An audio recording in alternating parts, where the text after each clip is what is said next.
They were supposed to get rid of alternatives. Well, they would wrap it all We had up. 4. They were trying to get. All right, 2. Yeah, look at that. Ready, roll. Thank you. One of Bill, the whip two things into shape. Andy will. They're trying to figure out a different I'm way. gonna call this to order. We don't have any public here, so we'll jump into our old business. I'm gonna toss it to Blake. Is this is it my little right clicker? Right click right here.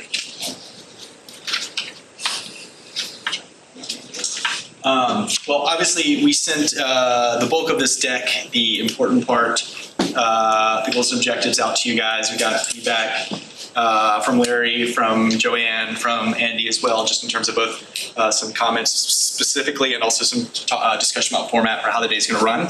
So adjusted a little bit to the front end so we can get some meatier stuff before we actually jump into the goals and objectives, things that might be contentious or just a little bit complex, really nailing those down. And hopefully by the time we get to the back end, it'll be more straightforward, just moving through. Welcome any comment, and in general, happy to basically see, obviously we're going to finish at 4 as the groups agreed, if not earlier. Happy to figure out where we land there. If there's additional discussion required, no need to like force a hard, if we need to force a hard stop, we can figure out if there's need to follow up to address anything.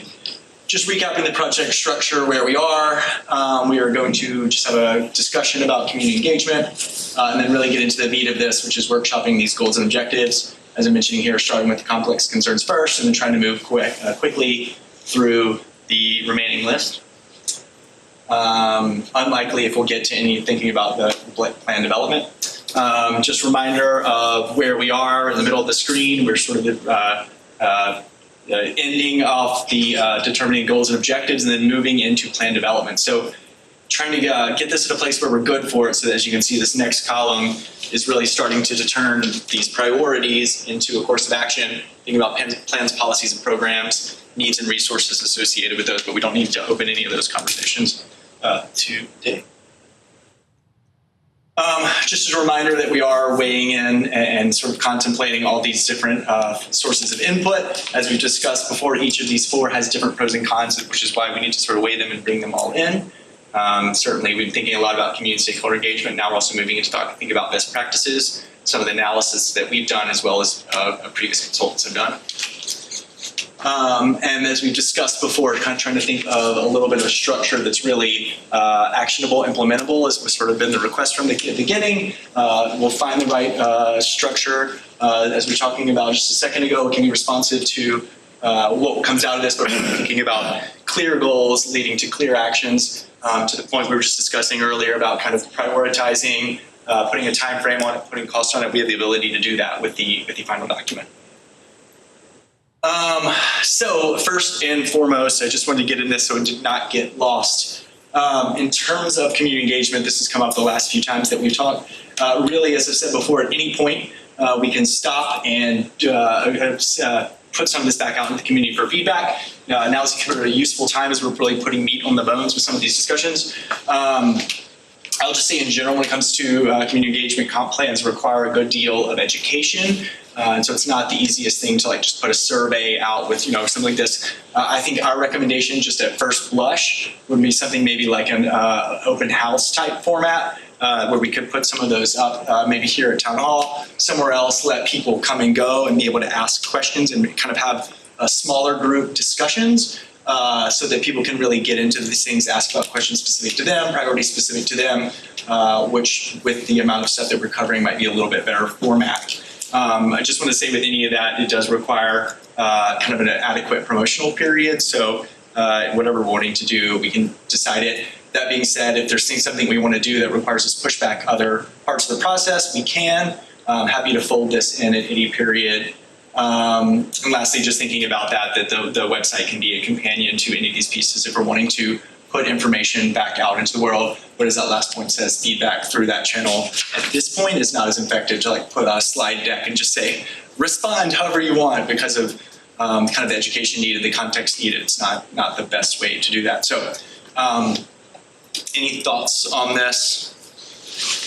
I just wanted to interject that, we have Madeline on, David, Cool. and That's Denise on our end, Nick on our end. all right.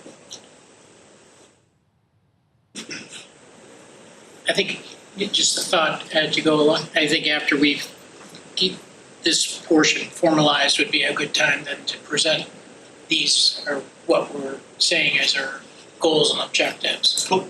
Put that out there, and then, as you said, either invite the public to a workshop or our next meeting and allow them to respond. Yeah, I think the open house format that come and go is a much better plan for the first 3 or 4 reasons that are reaching my mind why we want to go that way versus a, green microphone. Sure. Do a stump speech. Yep. No. Don't want to open that up. Certainly no. If that works for y'all, I mean, John and I have sort of been thinking about this, but certainly we can, to the point, kind of once we feel like we have this particular activity tidied up a little bit more, put a bow on goals and objectives, we can look forward to kind of trying to do that probably in the next few weeks here. I would guess the time frame would probably be contingent upon what amount of promotional period we feel like we need from the time of making the judgment call to being able to schedule. So if that works for everyone, we'll move in that direction. Just so I know, is Madeline, are you in a speaking capacity if you need to speak up? I didn't know if we need to. I'm going to try right now. Can you hear this? We can hear you. Thanks. Great. Feel free to jump in at any point. All right, cool. Well, John and I will work together, get something scheduled, and feed that back up to y'all then. Sorry, the battery down on this. It's done? Okay, cool. Well, John's good. You'll be my clicker then. So just starting out, just a little bit of discussion of what we're doing here, just teeing things up. Just bringing forward just the mission statement of the town's mission to protect, preserve the residential character of the community and the island's unique natural environment while supporting the economic vitality of the resort and other commercial enterprises. Just this reminder that almost every word in here is something that this plan, or is strategically chosen to be part of the mission, is something this plan is meant to do in terms of protecting and preserving. We've got residential, we've got commercial, we've got community there, unique character, natural environment, economic vitality, commercial enterprises. All of these things, as we discuss here, are sort of fall under the purview of what the town is tasked to do. As well, we know kind of the 10 things that are required to do by the state. So just talk to bring about that. I just want to say this all, that in general, I think most residents, including this group, are proud of what Kiowa is. There is a sense that things are going well and little probably needs to change. It's sort of the protect and preserve mode that's sort of the top up there. This is a reminder that we have to do every time we do a comp plan, that protecting and preserving is not passive. It's an active exercise that one does. And really kind of that's the role that we are in right now. It is, being passive does not ensure long-term viability, and so you can't kind of sit comfortable in status quo. So that's why it's both important that we know what Kiowa is to be able to preserve it, but also look out to existing challenges. Blake, do you want to get the legal role of Kiowa in there too? Meaning, do you want to discuss it right now, or is No, I just think you might want to consider adding it. Okay, When sure. you have the role there, you might want to start out with what the legal requirements are. Yeah. And add Sure. the words you want. Yeah. I mean, certainly when we come to packaging, all those will be happening. So just want to point out, I think we've discussed this in different capacities, but as we're moving forward, there's the sense of what Kiowa is. It's so important that we preserve. I think that the 4 big changes that are taking place that we do have to respond to, the reason that we can't be comfortable. I think one is the changing island demographics imply a slightly different type of community, as we've discussed, the large increase. Also as a reminder, this plan is capturing the changes that have occurred in the last 10-year planning horizon, and they're forecasting and thinking about what will happen in the next 10 years. So it's really about thinking about 20 different years of change that we need to be considering. And so in this time, thinking about a large increase of the island's build out that's occurred in the last 10 years, COVID's effect on the population increase in full-time occupation. So really kind of making the island different in a lot of ways for that, in terms of amenities being taxed, traffic increases, all those jazz. Number 2, a major sort of significant change that's occurred around as the country thinks about, has embraced major shifts in environmental thinking, greater awareness and concern for climate issues and human impacts upon them. I think when it comes to thinking about master planning, the thing you get about that is sort of uneasiness that folks might have about a sense of vulnerable places and the premium that gets put on resilient places, which is certainly something that we need to be thinking about here. Third change, thinking about consumer preferences, or they continue to change, and competitive developments that are making their way across the landscape they're now kind of the norm. There's sort of a move away from suburban land use patterns to more integrated places. And we kind of see this all across the country, that all these different demographics are looking more for a preference towards kind of walkable mixed-use communities. As well, a number of luxury master plan communities are popping up all over the nation that are kind of similar to offering kind of similar packages to Kiawah, but with more recent amenities. So we've got to think about that a little bit. As we move into this, we do have to think about economic vitality of the island. We're going to revisit a little bit in just a second some of the housing study to remind us of some of that, but just pointing that out. And lastly, the change sort of on the horizon is that new development, as well as Kiawah Partners, will be walking away soon, including a lot of the benefits that they've provided for the last several decades. Kiawah Partners obviously has been the group who's been trying to understand and respond to consumer preferences. We heard from multiple times that the plan has been responsive over the decades, being able to respond to different things. And so now it's sort of like that large commitment to do that is moving away from them to the town, assuming some of that responsibility, which includes a commitment to sort of marketing, adapting Kiawah's brands and offerings, keeping them forward, keeping them relevant, as well as that last bullet point, the income decrease that can occur from new development drying up soon. So a lot of these bring really significant changing landscape that does need to be worked in. Blake, again, I'm not sure you've done before is gonna happen. What gives you the assurance that Kiawah Partners is walking away? I mean that the role of The developer. I mean the role of the active role that the developer has had to play in understanding what consumers are looking for across the country and having an impact on shaping the brand, about advertising it nationally, putting out to the world and creating a demand for it, that all of those things will be. So what if they sell the remaining activities or assets of the partners to somebody, third party? They've done that already. I'm sorry? They've done that. They've begun to do that. So Well, to the extent that they've transferred the club to the real estate, then they got Orange Hill going, but that's a different issue. I think what Blake is coming from there is the idea that what we see or identify as the Kiawah Partners as an entity versus what role they play in the development patterns of Kiawah. So from their inception, they've laid out the roads. They've done all So they're these not gonna things. walk away. Develop. Would we better say it's changing? Yeah, it's changing. It's changing. We just need to change the verbiage. Sure. Yeah. Yeah, sorry. The really the last part that I want to say is that the benefits that they are, the value that they add right now is going to pivot. The role actually is going to change. Yeah, correct. Right. Yeah. Yeah. The other thing, just one quick question. Number three. Number three.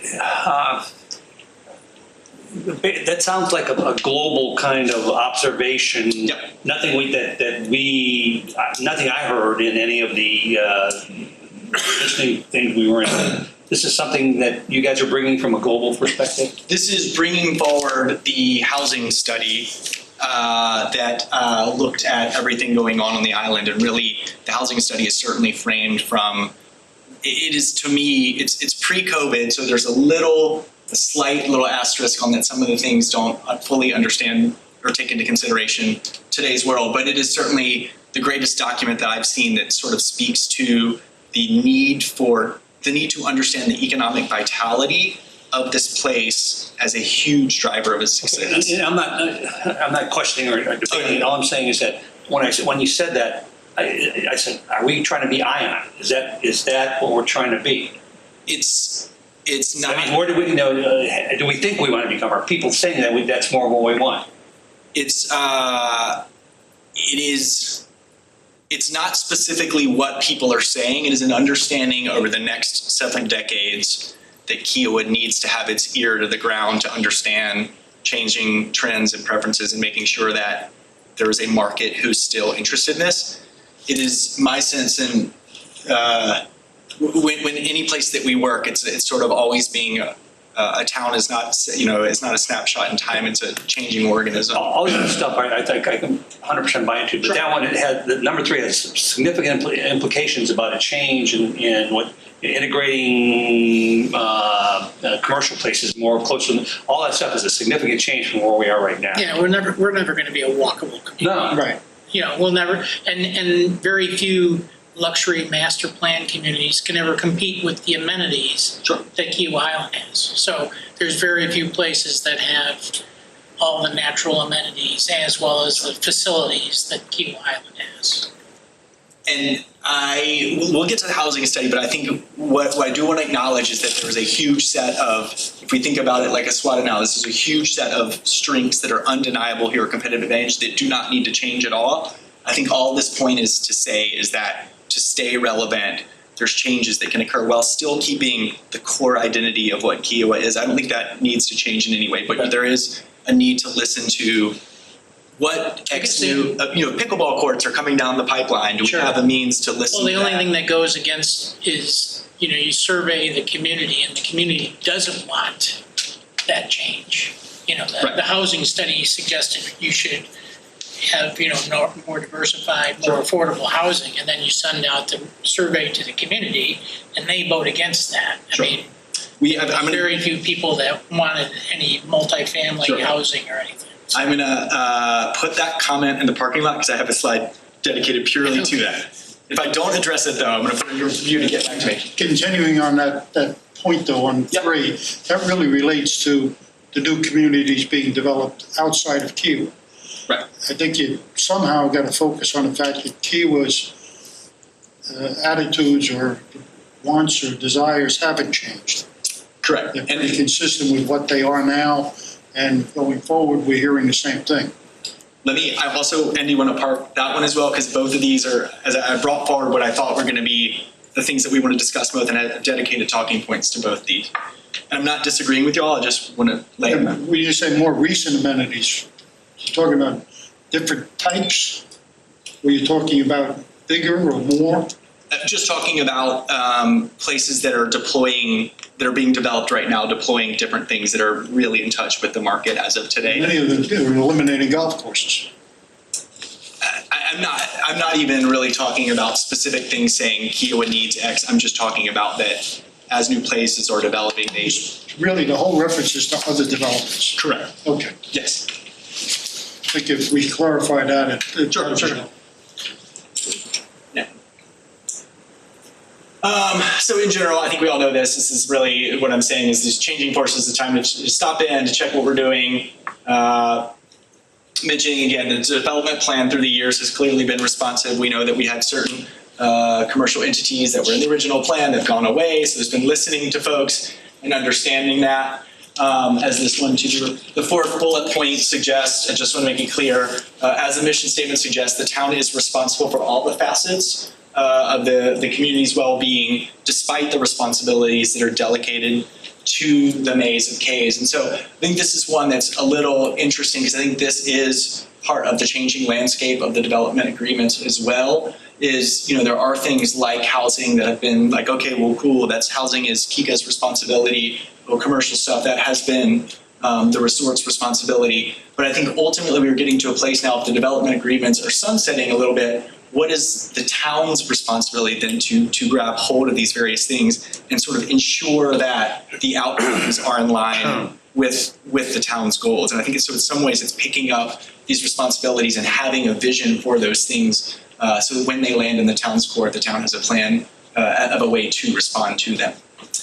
And this last point, this is where it's hard for me to open up my brain and let you experience it, but that really there's a sense on our end that there's a lot of wiggle room to adjust things in small ways that don't threaten what makes Kiowa special.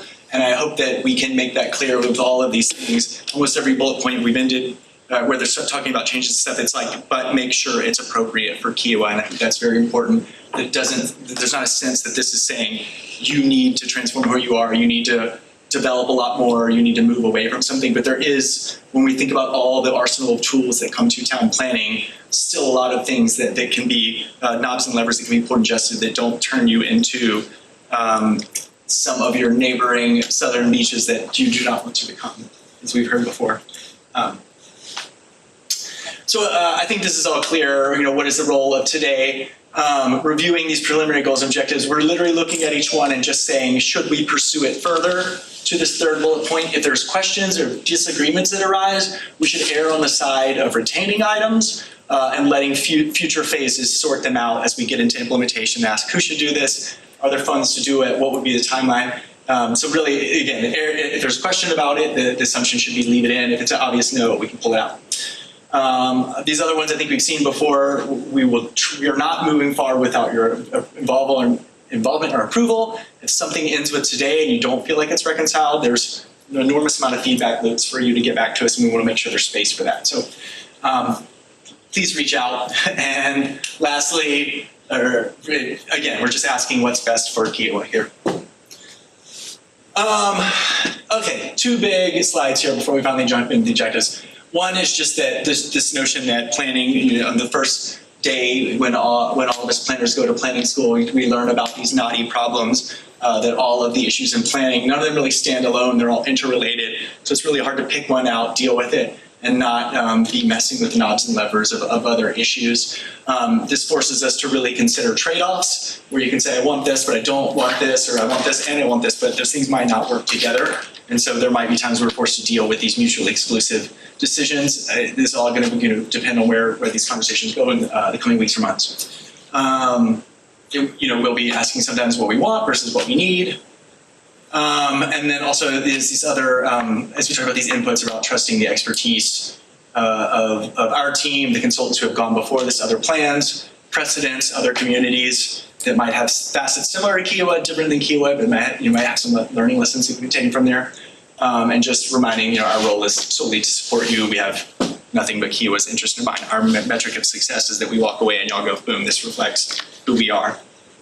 All right. Looking into the housing study, this is just want to remind a few things on the physical, so we have 4 different sections here of the executive summary, what the findings were on the left, what the tools and strategies were, so the actionable steps were on the right. 4 categories: physical assets, experience, marketing and branding, and investment value. If the physical assets, one of the key findings we're pointing out here that relate to what we're doing today, the long-term challenge to bring exterior investments up, that some of these properties were aging, and to keep the place feeling like a high-quality environment. There was a need to create reinvestment, to also bring up some properties that weren't in line with what Downs become. On the toolkits underneath the physical assets, there was a serious need to drive reinvestment in ways that you could. Underneath the housing, second point was diversifying housing types to attract younger buyers and accommodate various life stages. And so to that point, it goes through an extensive amount, and again, we're going to talk about this because there's a slide dedicated to it a couple slides from now. It's not like just not only the villas, but also there's some smaller homes too. I mean, that need investment. Yeah. You're talking about findings or strategies coming out of the long-term housing study. Yes, yeah. This is the 2019 wrapped up on the beginning of 2020. Not necessarily going to be in the comp plan. This is that study's recommendation for what the town should do going forward. And so what we do as comp planners say, what have the other folks recommended? What is it based in? This is a 156-page document where they've gone through all of these studies. And so we're trying to look at these and based on what we see, bring them forward and sort of reconcile them with other priorities that we're seeing. Underneath the experience and stuff that we're pointing out, so I'm just kind of pointing out stuff in yellow, is the continued reinvestment is critical in maintaining a competitive advantage to keep this experience fresh. Pointing out there that all their metrics said that the average age of Kiowa owners continues to skew older. that was pre-COVID. Okay. Yeah, certainly trying to keep that in mind, that we don't have an accurate population count, which is why I think it's number 1 of our goals and objectives. In terms of competitive positioning, conduct a competitive positioning evaluation of amenities every 5 years. So basically just constantly asking ourselves, are the amenities, are they in line with what people are wanting, and then to formalize a long-term reinvestment plan for amenities facilities to ensure that there is a bucket of funds that support those as that studies are turning out. Under marketing and branding, here's where we see Kiowa Partners Lifestyle Marketing is expected to reduce its sellout and will require replacement to maintain current marketing levels.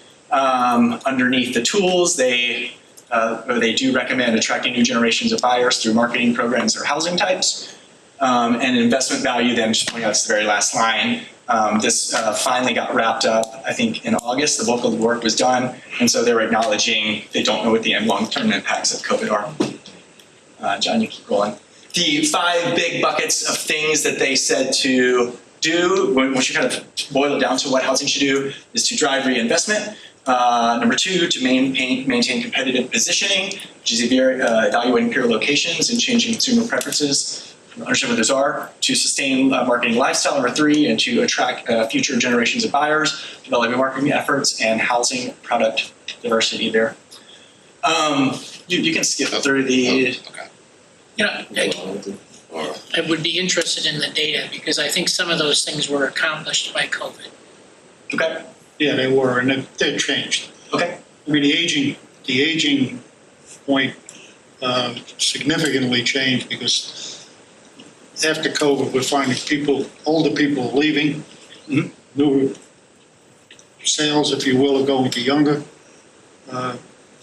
maybe not full-time, but younger people. Mm-hmm. And the population shift is noticeable from the standpoint of future use and resiliency, if you will. You can jump to the first slide. Yeah. So there's 4 big things that I think are the most complex challenges that I think we're going to be our talking points today. And so I'll put them 4 on these slides, and I'm hoping we can discuss them a little bit, and then we're immediately going into the individual bullet points. So the first one, wholesale mobility improvements. Mike on the island. Mobility is arguably the island's greatest problem. Again, we said this before, we didn't hear a single stakeholder who did not list it as the most significant problem on the island. As we said before, new development traffic, the gate, and development outside the Kiowa are separate. They are the things that are kind of being blamed right now, but they are separate from the core issue. And so this is where I need to say, I've kind of said it in a small capacity, but now I'm going to hit on the head, is that overall system design is the most significant constraint that's holding back your current mobility system. I've kind of explained this to individuals, to different folks, but I'll say it again, there's kind of on the spectrum of mobility street systems, there are 2 extreme ends and a big spectrum in between. On one end, you have like a rectilinear street grid, something like Manhattan, like the kind of the basis of our older American cities, everything kind of built before before cars. And on the opposite end, the other far end extreme, you have a dendritic street system. Dendritic means a pattern that's shaped like a tree. So thing at its base with branches coming off, with little smaller stems coming out that. And then all of our street systems are some sort of system in between.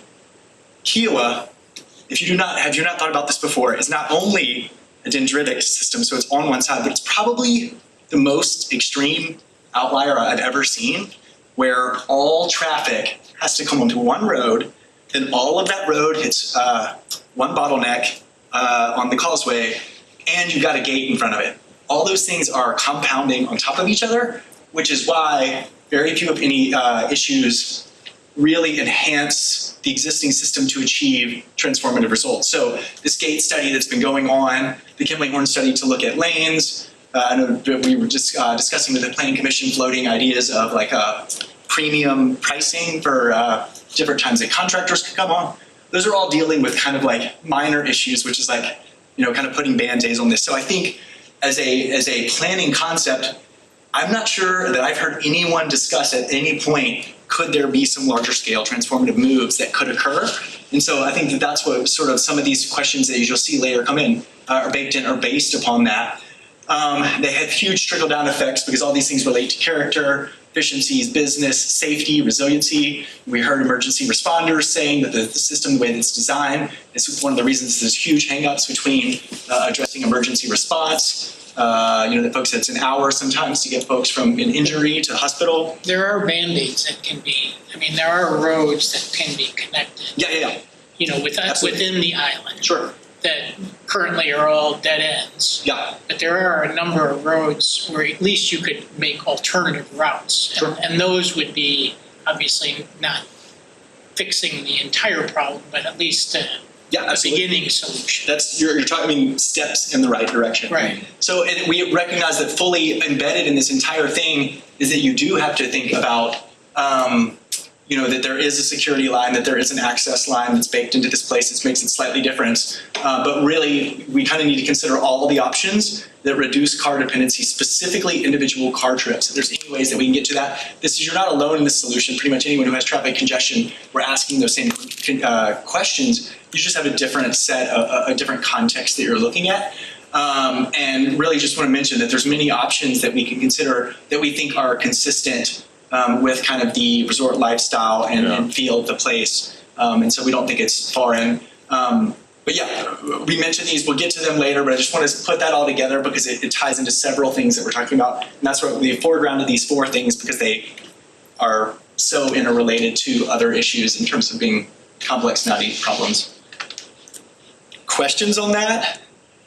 Well, basically, the problem is, the solutions are either you've got to give the people a way to get things so they don't have to get in the car, or give them more opportunities when they get in the car to get where they're going.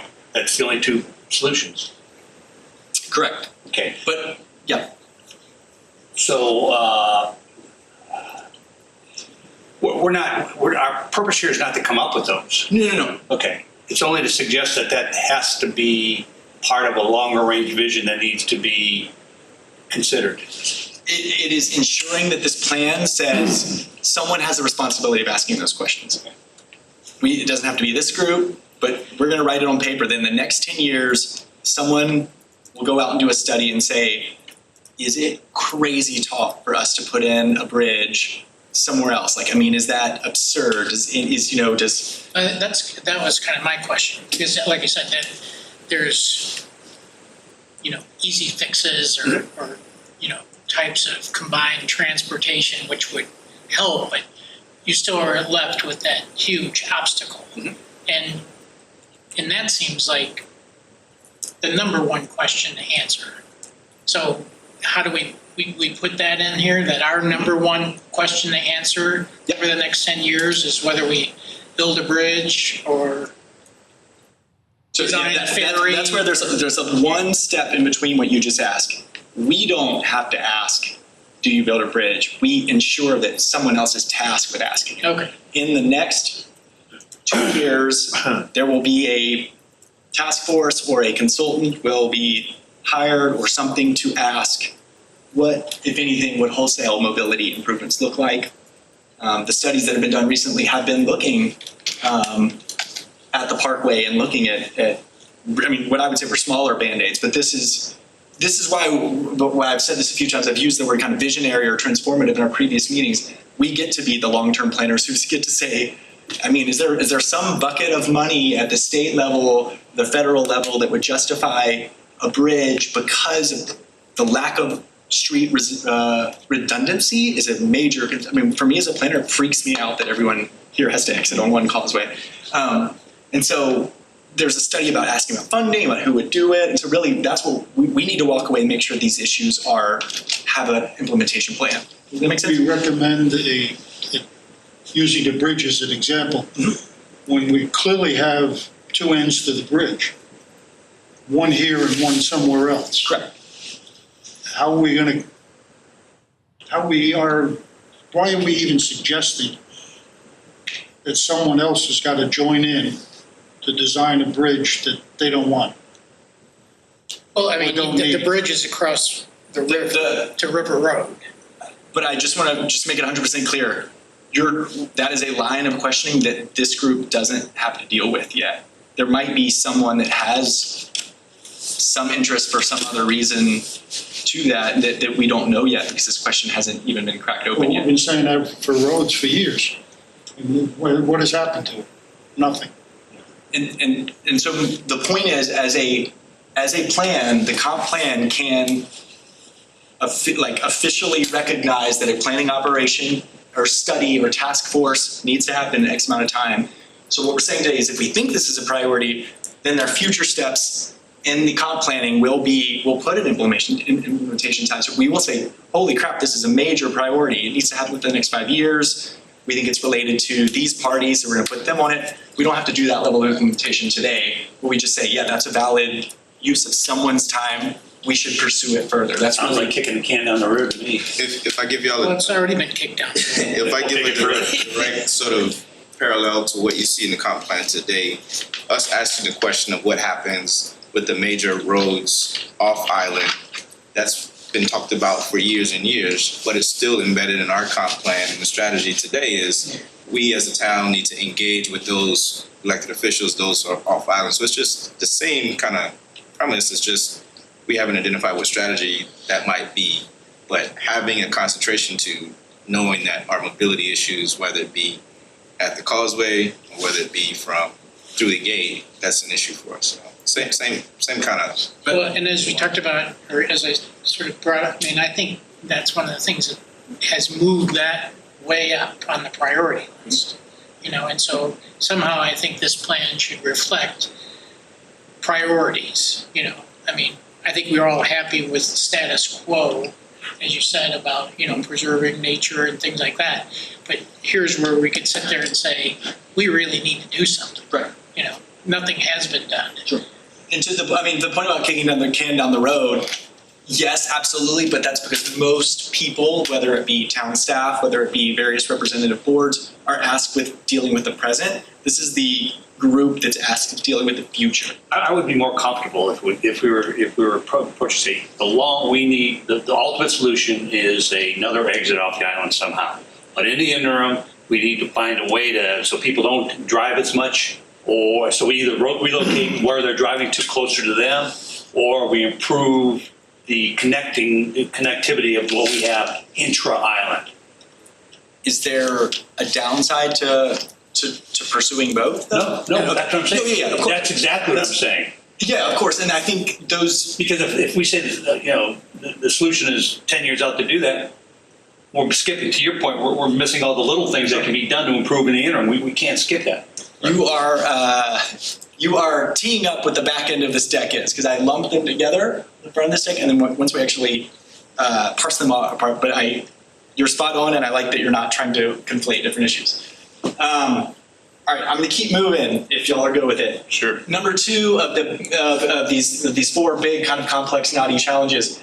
This is the expanding of amenity options. The number of folks that said in these responses that all of the amenities are overtaxed, they're too busy, they can't get on the golf course, they can't get a dinner reservation, the pool's too crowded, all of that. We also heard the comments about needing more informal gathering places. And so really it's sort of this whole mix that you see on the first bullet point, whether that be cultural, social, recreational, commercial, civic.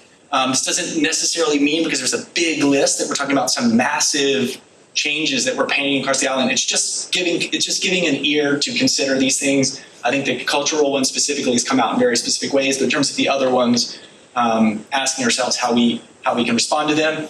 Multiple conversations about the stratification of amenities puts the Kiawah Club members, residents at a disadvantage. As we talked about, but the other thing, it's sort of compared to some of these peer communities. Is that another saying is that the non-club members don't have as many options as other non-club members in other places? And that we're saying that the existing amenities are taxed, and not only that, but there are some of them that not everyone on the island has access to. Amenities need to be closer to home, and this partly ties to the mobility. If we're looking up to the above point and saying we need to reduce individual car trips, can we make things that it is a given that not an option to bike somewhere, that it's a given that this is the most easy, the most pleasant, most safe way is to bike somewhere because it's that close by. Thinking about that. And so just giving people close to them, as we've talked before, there is a 5 to 10 minute walking time that is the understood thing in every community that we deal in, that if you can get something in there, that's going to make that walkable. And is anyone asking, we've not heard anyone asking about sort of co-locating things in that way. We know that most of the island's already built out, so I don't have a plan here. I'm just saying if we combine all these different responses, it sounds like there's a need for some of this. It doesn't need to look like wholesale changes. It might be when I'm walking up the path from the beach, there's a small little cluster where I've got an ice cream shop and a little blah, blah, blah, whatever it is. And there's a way that we're going to work to fit those in. It doesn't mean there's a big ion dropped in the middle of somewhere else. So this isn't a scale issue. The last point, there's obviously need for all this to ensure that it is Kiwa appropriate in terms of scale, busyness. Would you stay on? Yeah. I think, the ability to understand, to have an ear to the ground, understand what people might want, what's coming down the pipeline, and also project what needs are. So that's a big bucket. Totally open to any responses, thoughts that you have on this. Well, again, just as our last meeting, the resort, who obviously has a great deal of funds, is going to redo all of the amenities at Knight Heron Park. And just thinking about your discussion, many of the other amenities are held by the Kiowa partners. And as their involvement diminishes, their interest in, building new amenities or even maintaining those amenities probably will diminish as well. So I guess then it comes into, I agree, it's a very important topic, maintaining our amenities and creating new amenities, but the town's role in that, since it's not really, the town doesn't own these amenities now.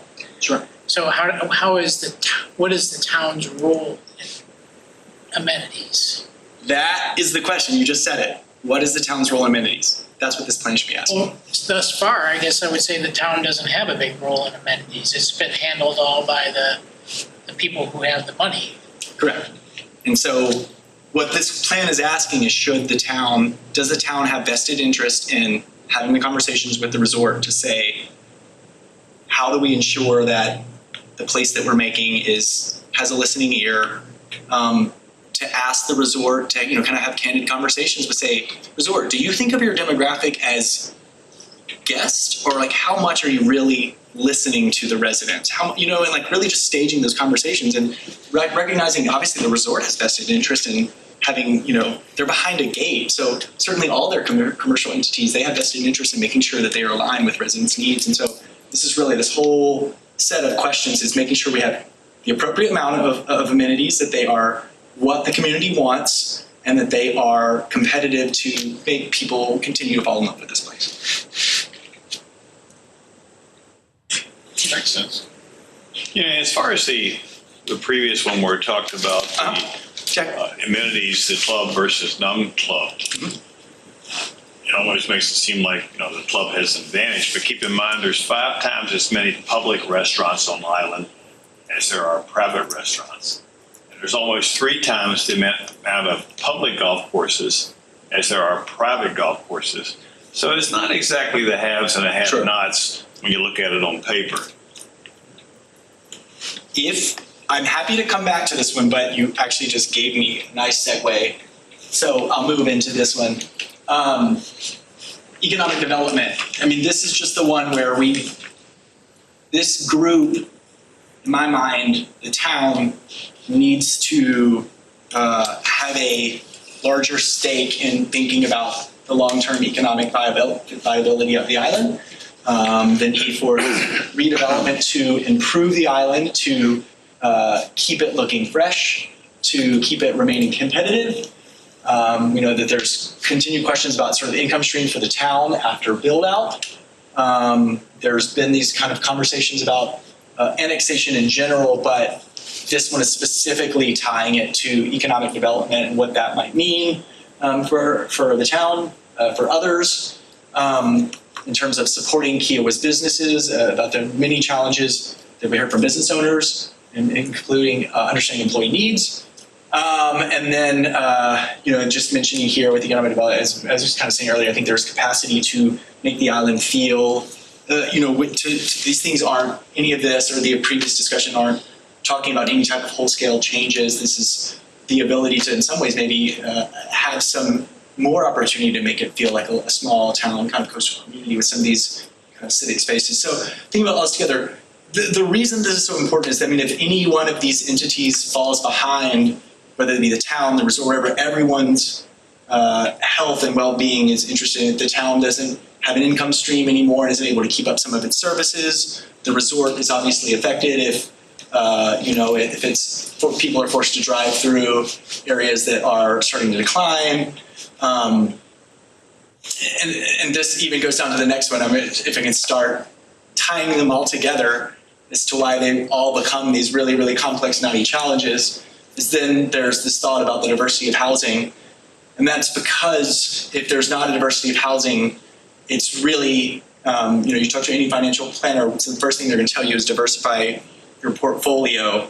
A town normally that we're working with the municipality, that is first and kind of foremost in their mind is ensuring their viability long term. And really the homogeneity in housing becomes a really dangerous and alarming condition if any place has kind of the sameness in the demographic and the price point. It becomes a real threat if anything occurs. It doesn't sort of let in potential new markets who might come in, who might age into the place. If any certain event happens where a different community is built nearby, people of higher incomes can just pick up and leave sort of a condition behind that's and kind of leave all at once. There's sort of all these different conditions that can occur, and lots of resort communities over time have sort of lost their way by seeing that. So I think for us as planners, we're trying to avoid that sort of dangerous condition of having homogeneity in housing.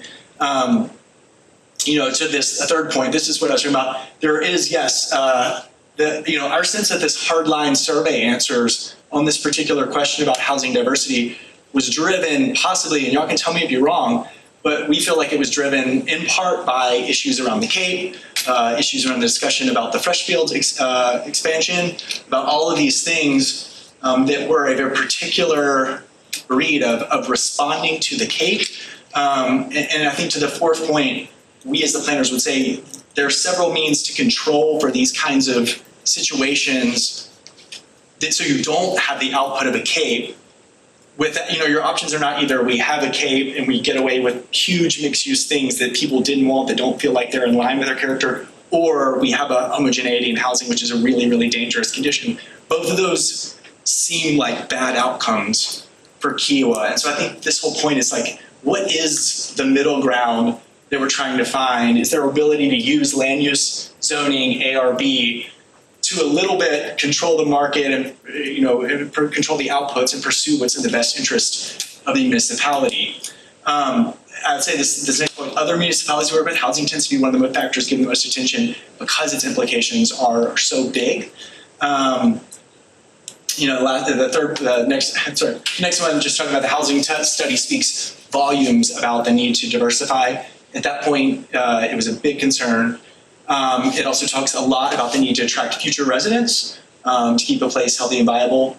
And then just this last point of just, there's not like a current record in the way that we would expect, like in dealing with other communities, to have a real understanding of what housing want or need is, not in terms of so the survey question, it's a refresher. The survey question said, let me try to bring it back. It said, what effect will the following housing types have upon Kiawah? And then it asked positive, the extreme from positive to negative. And so the question was asking individuals what their perception this housing would do to Kiawah. The problem with the answers is that it's asking people what they think, but it's not a direct tie to what actually is in the best interest of the town. It's asking what do people prefer as a housing type, and now it's skewed really far to one side. And so this is particularly the topic the most where I feel like it's where of all the things that we have to discuss, where it's like what people want versus what the town needs are a little bit of odds. I'm not suggesting that I have the right answer. This is where we are a little bit the neutral party, but I stress it again that this homogeneity in housing is not a situation that anyone wants to find themselves into. I think is the easier answer now. And so now all this tracks backwards, and now you start to see how all of these start to intertwine, because now we have issues on economic development where there's a need for workforce housing that is very, very present. That is, that's a hard one to unpack, but it's kind of related to not only housing, but it's also related to transit. Where are those folks? How do workforce community move around? Workforce needs to be close to their jobs to be attractive and to retain those jobs. Madeline wants to jump in too. Oh, yeah. She is. Yeah. Ms. Kay, can you hear us? You can jump in. Right now, Did you, I know you said that you had a comment, maybe it was on the previous section, but I wanted it to. was on a previous section, and I think, I'm not exactly sure how you guys are set up there, but I don't know, I don't care to interrupt a bunch of people who are in the middle of the conversation, but there doesn't seem to be a way to draw attention to the fact that, maybe I have something to say. I'm gonna open up. You can jump in. I'm perfectly content listening. You sound like God speaking from above to us, Madeline. I appreciate. Like, Yeah. I got a whole set of questions, but more of a concern. Yeah, You please. seem to be speaking to what is a planning standard, if you will, that you're trying to impose on not impose, but to have in place for newer development. We're 90% developed. You got housing that's here, and I don't know where the dangerous and alarming comes from, but you got housing that's here that you're not going to change. So You're gonna have redevelopment over time in terms, but not in the significant amounts that would allow you to impose a whole new set of standards, if you will, on the island. So the question is, why are we even getting into what would be call it an academic model if you want, but why are we even getting into that instead of dealing with what we're dealing with here? because this plan and part of it is tasked with also making a future land use plan. And so, Well, fine, we don't have future land. We've got right now, we've got 90% of the island developed and the other 10% covered by a development plan. So I want to correct that, we have a future land use map, right? So just, for example, we just did a And what does it rezoning. say? It talks about areas that are gonna be redeveloped. So, no, I'm saying the current future land use map that we have, it does model the existing patterns of development today. What I think the exercise that we're doing through this comprehensive plan is saying, when we look at that future land use map, do we shift any of those things around? Do we reimagine what that could be as far as what? But you're talking about areas. I'm talking about a lot, a house. Yeah. You're not gonna have a mass area to redevelop unless we annex something. so just to be clear, We don't own anything. The town. so the way that this gets deployed is that if we make a future land use map, everything sits on the ground today, nothing has to change, but now going forward, anytime someone's making their changes to their property, and this is what the plan gets to figure out, if you're making X percentage or more improvements to your Whose property. choice is that? It's not the town's, it's the individual who's gonna decide, or the buyer's gonna decide what they wanna do with that property. Correct, and if that buyer, if it gets that property they currently own, gets to the end of its useful life, and they want to upgrade it, there's now a new category of land use or zoning that they have the opportunity to potentially move up to. So for most folks, what that means is there's a potential for a higher value property if their property is an upzone, so they can make more, have a higher property value now on that same spot because it's potentially been upzoned in that I think way. most people would understand that as a lower value and a lower opportunity Can I give another example? based on what's here. When we think of the settlement currently has been developed as R1, our single family zoning district. When you look at the zoning map, that area is technically R2. So that's a pattern change as far as a land use type. That means in reality, that area could be developed similarly to how Inlet Cove is developed. We have cottages out there. And so that's the type of transformation that we're not saying that it has to happen, but the plan needs to be able to think about those things and those different types of densities based on. I don't think, John, it's worth the effort to think about it. The fact is, it's not gonna happen. What you're saying is we should be encouraging change. And I don't think you're gonna find people here agreeing with that. Andy, let me, and I don't know what the answers are either, but one of the things that keeps popping in my mind as we go through these things is that, this mobility stuff is you want to move to things that people want to go to closer to where they are now. So if this redevelopment starts. In terms of moving, yeah, but I'm talking about the housing particularly. Let me finish. So let's say in Eugenia, if we would have a future land use that said this could be light commercial, whatever, however we want to define it. Now, a lot of those properties are owned by the resort, right? So we would have to enter into a negotiation with Eugenia, no. What's that? Eugenia, no. Well, the ones back, you know what I'm talking about. He's talking about by the villas. Yeah, the villas down there. So, so that's going to be redeveloped. Those properties are eventually going to have to be replaced because they're toward the end of their useful life. If right now I don't think they could put a commercial place in there the way it's zoned, right? Right. Okay. No. So if one of the solutions was to move a little utility store or something down there, or a bar, I don't care, whatever. Bar, great. But we would have to then, we would be able to work with and through the resort or whoever, a developer who says, okay, if I can build these here, I can buy this property and I will do that. And the resort said, hey, that's a great idea because now my guys can bicycle there and they don't have to go off the island. And I think this is the kind of thing he's trying to get us to think about. It's not a question of thinking about it. I don't think the island is designed for that. Oh, I think that what I just proposed is possible. They're doing it, the nest. But we've said that I've said this very thing that everyone acknowledged the nest, the special sauce in the nest was that it's flexible use. Many people can visit it, be it guest, be it resident, and people are using it. There's nothing to say that.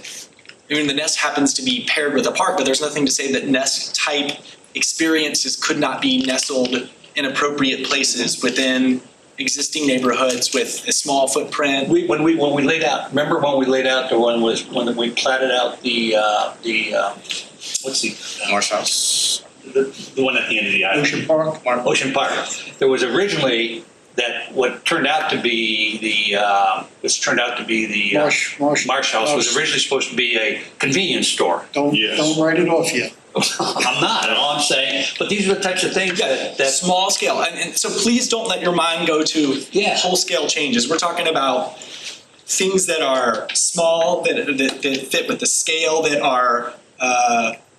fit with the character of the place. That you're just walking by a property and there's a little window that you can stop in and grab a drink, or something a little. But gentlemen, but what you're talking about right now is not what is included on point number 4. Andy's right. That point is all about housing and the diversity of housing. It's not about having a little quick trip or Wawa. But Marilyn, you're absolutely right. Yeah, we understand it, but I think I think that it doesn't have the same kind of priority or the same kind of widespread application that these the other 3 topics have. Yeah, but we're not talking. I think my purpose wasn't just to talk about diversity of housing. My purpose was we've got economic development, which is part of what I was talking about. We've got improvements in mobility. These are all integrated and not necessarily covering diversity of housing, but it's a way of looking at it to see if we can develop a longer range vision and encourage it.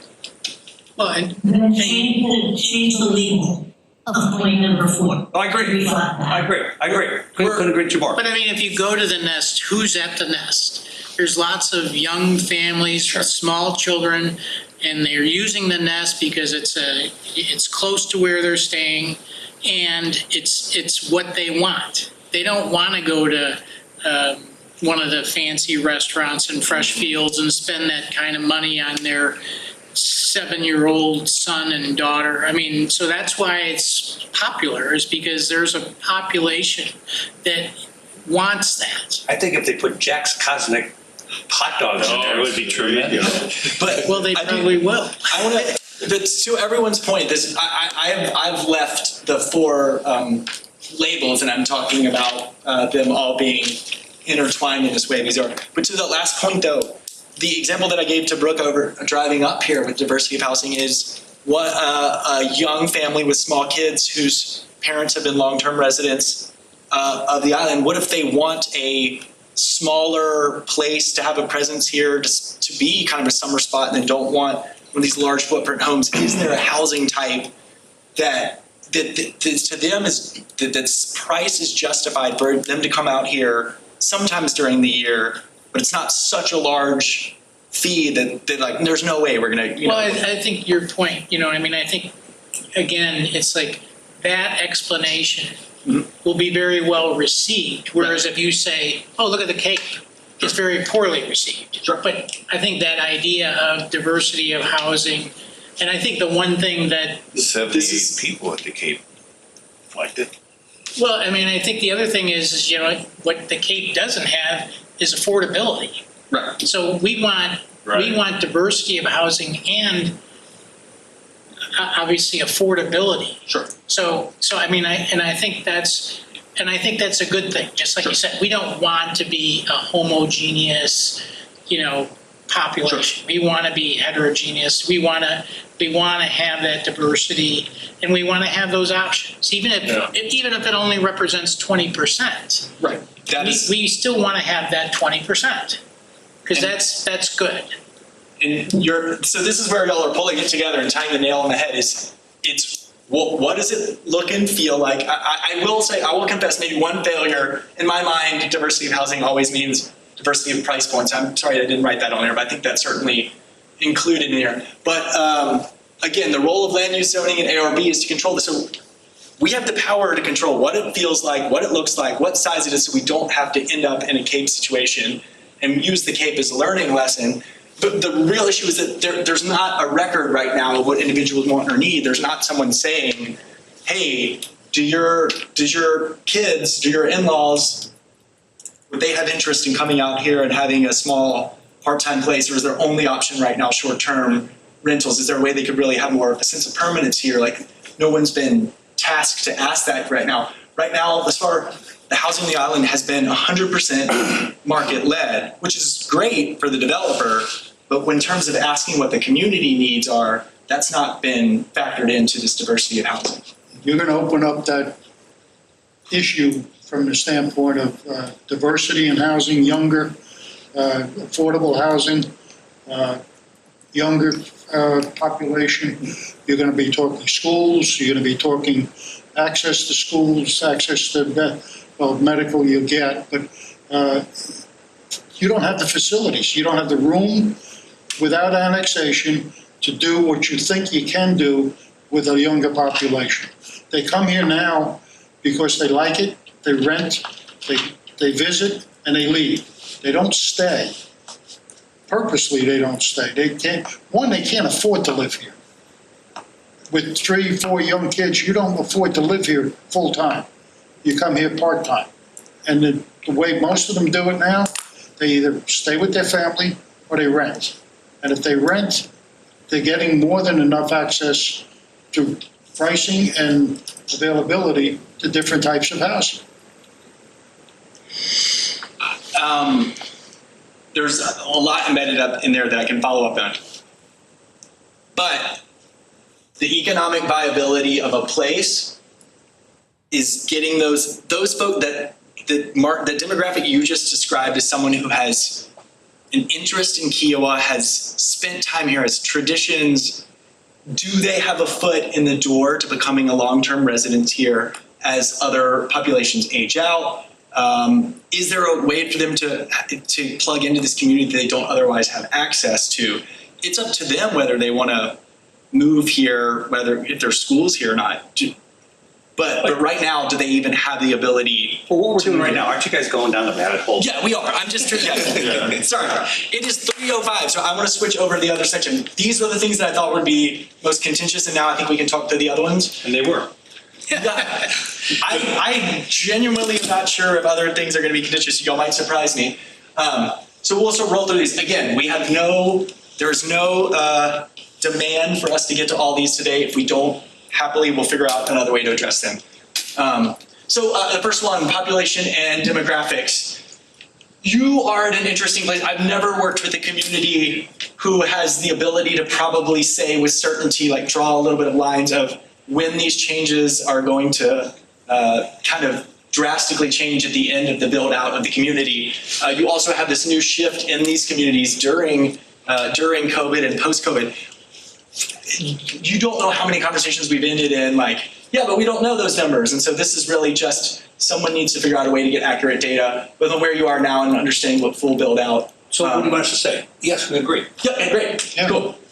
I'm Great. surprised we don't have it. Yeah, yes, we agree. Great. So that's number one and number two, get more accurate data and project everything that you can. Absolutely need to do that. Because this is looking into the future, so we need that. Done. Great. We're going. Two, economic development. Complete the island's development in a manner that balances preservation and natural resource and economic development. This was pulled from the previous plan, just ensuring that there's balance here. It's just asking questions. I don't think there's anyone who's going to disagree with this, that this is the special sauce in this place, is balancing nature and place. Number four, define the future. Grade 3 is done. Well, I think the number three, if we said maintain, I think is Maintain is different than complete, yeah. Cool. Maintain, yeah.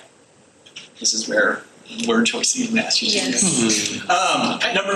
Number four, define the goals of future property redevelopment. So we've talked about this in a lot of different ways. Property will be redeveloped here. Right now, what is the standards being asked of it? What does it look like? What does it feel like? What does it accomplish of the town's goals? Considering means to incentivize it. So really it's pairing future development with town goals. That's really what we're doing here. But that's what we talked about before, is that connects with, housing, diversity of housing, moving things, moving things more in the island so people, that is got so many tentacles that go out. Sure. So I don't know, define the goals, yes, okay. Great. Yeah. This is a goal. And then when we get to action, so a lot of what we're happening today is going to be in the next step. These things will get reconciled. We just have to call them out individually. Okay, next step. You guys do that and bring it to us again? Yes. Okay. Well, before you get there, and it was back to the beginning, really. Do we understand what the what the vision is that we're trying to satisfy? Are we in agreement that the vision is what it's stated now in the comprehensive plan? Or do we want to change the vision to something new? When you say And unless we change it, a lot of this stuff, it's nice to see, but you may not have any use for it or need for it. So I want to clarify. When you say vision, you mean the mission statement of what the role of the town is? You mean the vision of what the sense of place is of the island as Vision of dictated? what the island should be, which is stated in the comprehensive plan. Give me an example of something that. Well, I guess to answer, with this topic, the vision goes along with that, preserving natural resources and Right. building, but also now, as you You want to pointed change out. the vision? No, I don't want to change the vision, but we now have to take in the perspective of redevelopment. agree. Because some of the properties are nearing the end of their Right. life. And so we need to, Most of them privately owned. yes. So, in some respects, you need to have a topic about redevelopment because we need have one. to have one in now. we need to have a standard of, when does a property need to be redeveloped? What are the options when it is time for it to be You're getting redeveloped? into the details, and that's not what the plan is intended to do. So, yes, there is a vision, but if you looked at an area that is aging to the end of its useful life, and we're saying that the town needs to incentivize redevelopment there are tools that the town could use to incentivize that to upgrade to be something. It could be the same, just an improved version of it. It could be something different. And this is just asking, right now, if things were to redevelop right as they are, would they be accomplishing the town's goals or would we want to adjust them? But it's a goal, and I have no problem with Okay, that. cool. and the detail under it is fine, there could be steps. But the fact is, unless they all fit under the vision, we don't need them. If we get to something that you say you want to scratch one of these off, please let me know, and we'll go from there. Yeah, I'm not sure what we're arguing here. I mean, No, we agree that we should define a goal for future redevelopment. Yeah. And then as we define that goal, then the bullet points will be refined as we discuss them, right? well, the goal is to define, I see it real simple. I see it real simple. The goal for redevelopment. We've addressed this in a number of even individual projects, right? Kiwa was early 70s, late 70s, early 80s. These properties are maturing. Now we're entering into more of a redevelopment stage. This plan should talk about how and what those meets and bounds look like, or opportunities. That's how simple I see it. Yeah, I agree. Okay, good to move? Yeah. 5, study annexation proposals as a means to support economic viability. I don't think there's anyone who doesn't think we shouldn't understand all the options for annexation if they're not already being asked. I guess I don't understand it. I mean, we don't own any of this property. The annexation would be something that Right. either the partners of the resort would do. no, No, if somebody comes to town and says, we want you to buy it, we want to annex to town of Kiowa, we have to understand what that means in terms of the economic viability to the town of that offer. But that's part of the process, the annexation process. Yeah, exactly, and we have a process for it. Yeah, and I think all we're looking at is what are there potential. First of all, we're limited. There's a definition. It's got to be abutting it, or it's got to have So there are just only certain on a map. There's only certain Right. places that it can ask, and we should just say, here's the potential. Would we be interested if someone came? If somebody says study it, yeah, study it. Cacique could be the example. Yeah, that's a great example. Right. Because right That's a now, great example. Cacique's official address You know, the is next one's gonna be Secret Orange Mile. Hill. Pardon me? Orange Hill. We can't do it. All right, I'm up. Keep it moving. Move on. Number 6 is similar to 5. It's just really getting into specifics. Orange Hill's across. Freshfields, Indo West. Same road we're on here. Does the town have any vested interest in having No, it's gotta be continued. greater involvement of trying to dictate what the output is there? Maybank is where it is. I'll discuss that. Yeah. Having gone through it for when we did that, I think it's got to be either connected or nothing. These guys gotta watch the orientation Yeah. videos again. All right, we keep moving. The determinate means to project commercial needs on the island. We've talked about this. Is there a means to have an ear to the ground on the town's interest, not the resort's interest, but the town? The town would work with the resort, probably yes. John, who in the town is responsible for that? Well, I mean, which area, which department, which? So traditionally, towns would have an economic development department to target businesses and commercial. Right now, we don't necessarily have that. So we don't have. So the question is, do we want? It operates currently just out really planning and administratively through town council. But we don't have an official department of economic development. When you look at the traditional local government model, as we grow, that might be something this plan recommends that we establish. So How can we grow? You're talking about growing through annexation. Not necessarily annexation, but I'm saying growing, mature. Let me use the word maturing then.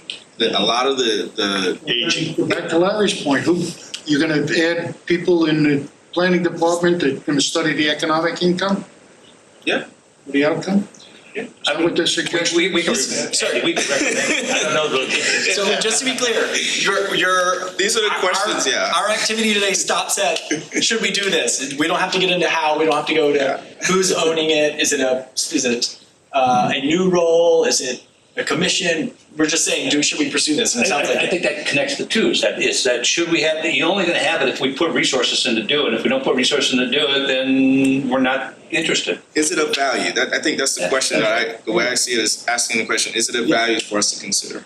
All right, cool. Create strategies that support year-round business of commercial uses. If someone's doing number 7, they're probably doing number 8. Every town has vested interest in working with the private commercial community and making sure they're all good. And asking. This goes back to what it is that I think there's so many of these things that are requiring a group working together with all the town, Kika, all these other places. So if as part of that coordinating group, that probably could come up, but it's not something I think we're gonna carry the torch for.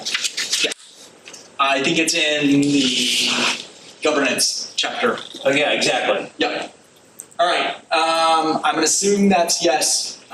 Development a means to understand employee needs. Again, these are all just parsed out as separate things, but they're all, I think, speak to the same concern. Big. But Yeah. again, there's no town involved in there. That's the resort and, I mean, how many employees does the town have on the island? But I think our point is that it's currently the resort's role, but in a typical. It is typically in a town's budget. The resort has a much smaller footprint and presence and working mechanisms at their control. The town has much more vested interest in making sure that all of these systems are working together. They're larger than the resort. And so certainly as a coordination with the resort, absolutely, but it's got to be the town's understanding to kind of connect the dots between transit, housing, quality of life, all these other things that have major implications on attracting and retaining a workforce. Well, in terms of the second bullet, I think that describes what you're saying. Yeah. We want the coordination with the resort, but we're not directing the resort. Right. We don't carry the torch, we support those.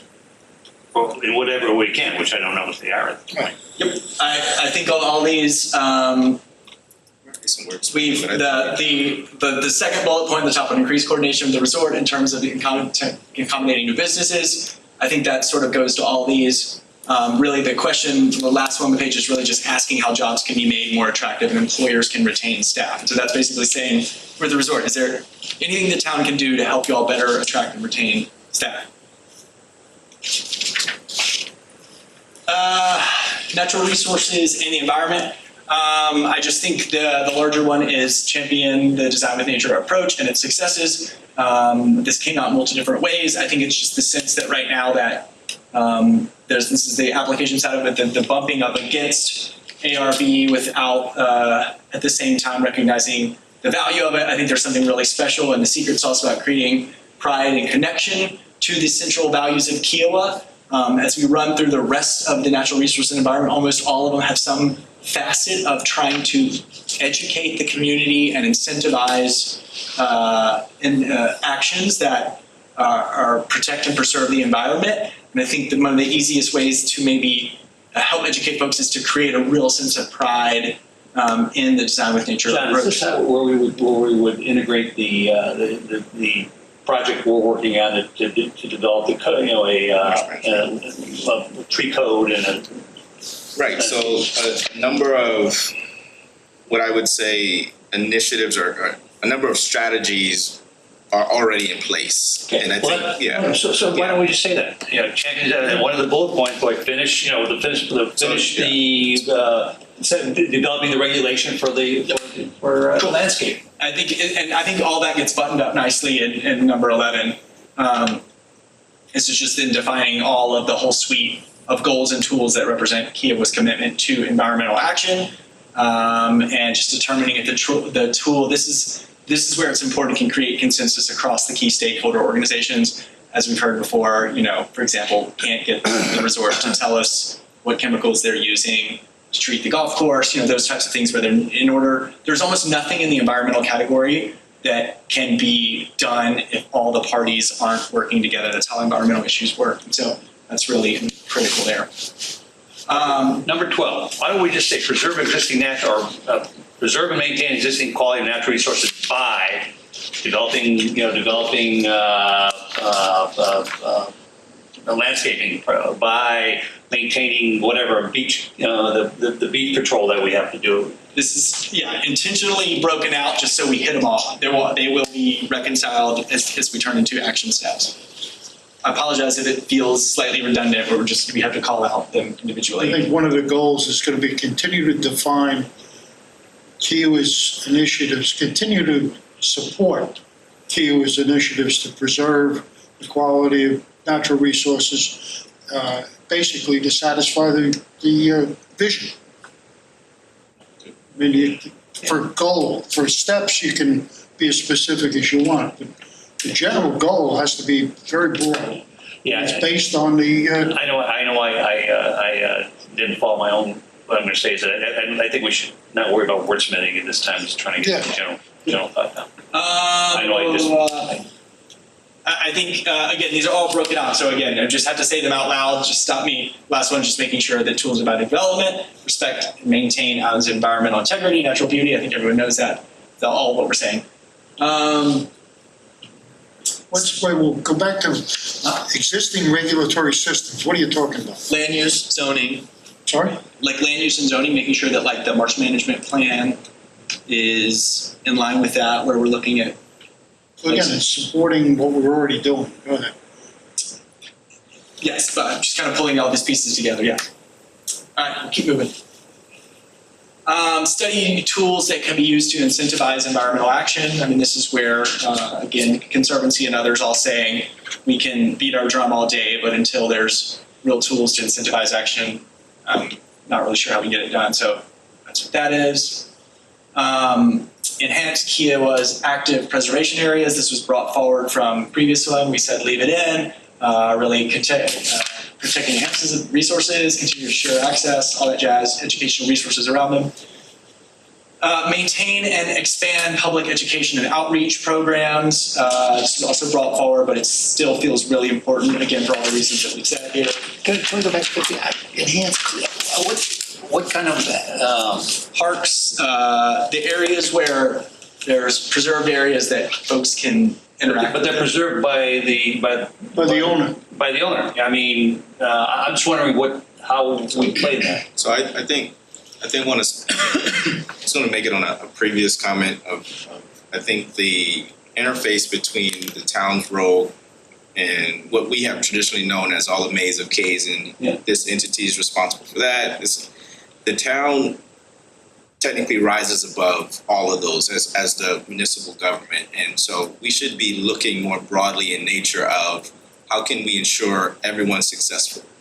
And so I think if for this example of looking at preservation areas, we know that preservation is very important for us. So the areas that are already preserved, we want to maintain those, but are there opportunities to build onto that? And so if we're looking at our land use planning, can we look and see, on this edge, is there opportunity there? On that edge, is there opportunity there? So we do that through zoning?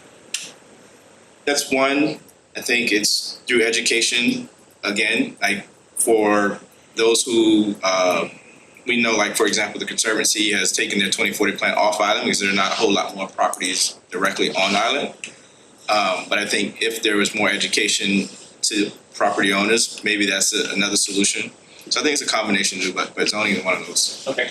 So I guess all of that goes into the next step, the specifics. Yeah, and again, Kansas, a lot of these going to be reconciled once they are forced to give in. Yeah, to your earlier point, these all can move around and also pass. Yeah, we just have to kind of call them all out and to bring them up.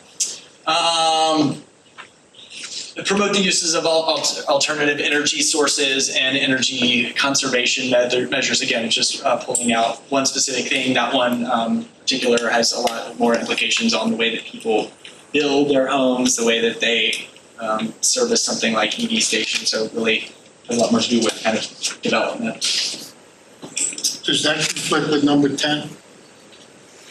Should I have my flashback? I don't remember what else. Design with nature. Oh, no, not, I mean, I think the one we're discussing is You're about. going to champion what's there now. You're saying change design with nature. Where?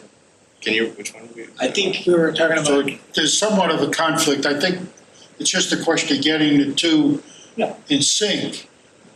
I think there we're talking I don't think about. there's a problem with 17. I think it doesn't necessarily fit in 10 right I don't now. think Andy wants a solar panel farm in the middle of They're allowing it, so why not? Well, you find a place to put it. Well, but then with solar panel on roofs, is that something, that, They're on there now. People, they're allowing it. We have nothing in our standards around it, right? So we should be studying that as a town. Now, yeah, you don't have a solar panel farm out there, but, or wind. no, but putting on roofs, people are putting them on Yeah, roofs. they're allowing them. Yeah. Yeah, different. You can't use the white ones. You gotta get the colored ones. So they blend in. They must be doing a pretty good job, because I never know. Nobody knows. Well, that's the problem. The point is, One of the issues they Good argue job. about. Congratulations. but then, but just tying it together, there's the fact that we don't know, so there's education, and then also can you incentivize? All right, cultural resources, community facilities, define and express Kiowa's character as part of the island vision. I think just making sure that those things are all enshrined. I think there's a level of specificity that's sort of tied to what the places come. It's not, I think to Andy's point earlier, there's the vision for the place, that I think can be taken farther so that to ensure the kind of character of the place that you want. And I think that's something that we didn't find a level of specificity there that we feel like we could advance with ARB or with someone else to kind of highlight the work they would do. And just the look and feel of the place. Encourage the development of programs and services that improve the delivery of cultural activities to all Kiowa Island residents. This is totally brought forward from the last plan of just studying this, asking the Arts and Cultural Events Council is the right folks to do it, ensuring cultural vibrancy. Champion the history of Kiowa as a compelling facet of the island's culture. This was requested by a few different folks in our interviews that said just this feels like a part that can. Going back to 19, Yep. so if we include this, would one of the things that one of our potential acts, I'm not predicting, but potential was to encourage the study the need for a cultural center or a performing arts center and do that. So that would fall under that. Yeah. Is there? If we chose to go that far. Is there? Does it need to be? Is it getting done? Is the council getting done what it's doing? Does it need to be a full-time position for someone that's paid through town staff or through some other entity, a nonprofit? What is the means to ensure that cultural programs are at Do par? we want to continue it and do we want to enhance it and how do we enhance it? Yep. Right. And So- get people to participate. Empower the organization, which one? You're gonna have to set up a new organization, is what you're saying. I think this first one is saying, ask if they're doing it, then figure out, let's study for someone and figure out who they are, make sure someone's got power to do it going forward.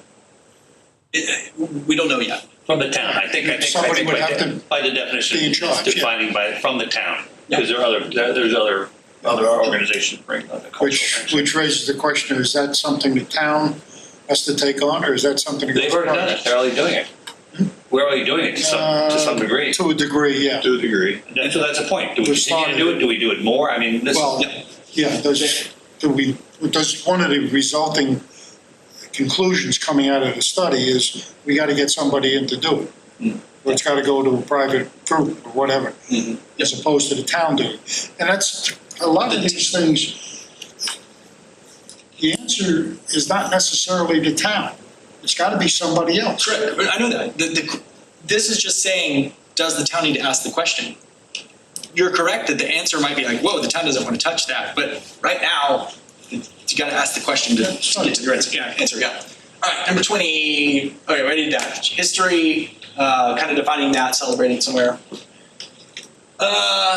This is what we were discussing from the housing plan established process for regularly conducting community appraisals of existing community amenities, identifying gaps, barriers, and future needs. This is, again, probably in coordination with the resort and in coordination with others, but just making sure there's an ear to ground, understanding what folks want. This is a specific one. Number 22 is this is the one that literally no one's had an answer to, but these high-quality civic spaces that express the character of Kiowa by fostering a sense of community. If the town can't put parks behind the gate, is there a need for some of these kind of flexible indoor-outdoor spaces that don't have a source of income? Therefore, you might not can push the resort to them. So what does that mean? And it might be asking how do parks happen, or how do these other kind of public open spaces happen? Is the word support in 22 the right word, or is it encourage? Sorry, what was your saying? The word support in the first bullet. Is it encourage, or do you want us to support it? Does the town want to build it? I'm not sure what the town's posture is to it Sorry yet. to say. But there's this very specific thing that me as a planner, I say at the core of most communities, they're some of the most beloved spaces. And the unfortunate thing is they don't have an income stream. So can you push the resort on? So this is basically saying let's ask questions about it. Think about maybe where they exist, coordinate with Kika or the resort, as it says, to define the proper provider, manager, and upkeep. Keep moving. Here we are. I thought There's one. farther back, number 23, systematized interagency coordination across all Kiowa's key stakeholders. This has come up 100 times, but just really figuring out the formal mechanism for communication and collaboration across these various public and private organizations that oversee this. Ensuring, essential community services are done, defining roles and responsibilities, sharing goals and resources. It felt like that's, the communication seems to be missing, and sort of the comparing notes of shared goals and resources in a collaborative way seem to be what's missing, and maybe some transparency as well. So trying to figure out that. A lot of these following it or some other 24 are really just saying essential communication channel. The first one, 23, is more internal. Number 24 is external. How do you communicate outwardly to reach Kiowa's populations? We heard this from numerous folks. Different stakeholders said there's just not a singular place that people go to find information. If an emergency was happening tomorrow, where would people go? Is there a highest form of communication that certain folks should have access to in terms of stakeholders being able to push information out? So with all this maze of Ks, there's something that rises to the top, communication. How are we going to accomplish that? In another municipality, I would say these days, a lot of times it's the town's social media, and it takes a year, 2, 3 years before people become accustomed to, I just go to whatever. In this instance, it might be town's communication staff now is actively in relationships with resorts marketing staff, Kika's board, with conservancy staff, and there's information coming in, town's holding that and putting it out. Is how I think it's a little silly that we get a communication every Friday, one from the Kika and one from the town, covering exactly the same thing. Some of them say the same thing, some of them don't. As far as communities, are you familiar with, or do you have any examples of communities that have built out and the original homeowners association basically disappears? The town assumes the responsibility. Yes. I don't have it off the top of my head, but I think what maybe did not, I need to research a little bit, because usually there's not like one-to-one between the footprint of the homeowners association. Usually it's a town with multiple homeowners associations underneath them, and so it's not like a direct correlation. We have that. Andy, are you talking about Kika now? But until we take the gates down, that can't happen. Well, that would take the gates down. Oh, okay. I don't think anything happens until interagency coordination happens. I don't think y'all can tell me if I'm wrong, I don't think Kika is going to entertain things until you get moved to a place where everyone's really sharing goals, resources, and has a sense of what. I think that's a fundamental need. Yeah. Until the Kika sees there's transparent understanding of those and they're willing to surrender some things. Establish a better working relationship with the county. Again, these are just continuing the same theme. Determine the law enforcement strategy that best protects and serves Kiowa's diverse entities, functions, and needs. We heard this in multiple different ways. Law enforcement usually tends to be a really big ticket item that I don't think y'all are in a bad place in any way, but there is some lack of clarity here that needs some thought. There was a breakthrough at least as I heard it at the meeting Monday of the KICA board, they have come to the recognition or the realization that they are not responsible for enforcement. Oh, great. Now, I didn't say that was a vote, but there was a statement made, and apparently there was some discussion with at least some of the town county council members that participated in that discussion when it was Great. held. Well, yeah, I mean, this is certainly coordination across agencies, so we'll get there, but keep asking the questions. 27 is a restatement. We asked this exact same question before about community amenities. It's the same thing now about conducting community appraisals of community utilities, identifying gaps, barriers, and future needs. Obviously brought to light certain issues about cell service on the east end of the island, about additional water needed from Charleston County, some of those things, so just making sure there's a means to assess those, and it requires... That to the demographics and what it's going to look after it's got to be connected to that. Number 28, we've discussed this in multiple forums now, but it fell in this chapter specifically. Again, this is where you start to see things falling in multiple chapters. Examine concurrent regulatory mechanisms to determine if they are best serving Kiowa's needs. We were looking at it in specific places now. This is under the governance chapter. Is that part of what we're doing now? We're looking through all our regulations now, and that going on right now? That's part of it, yeah. Okay.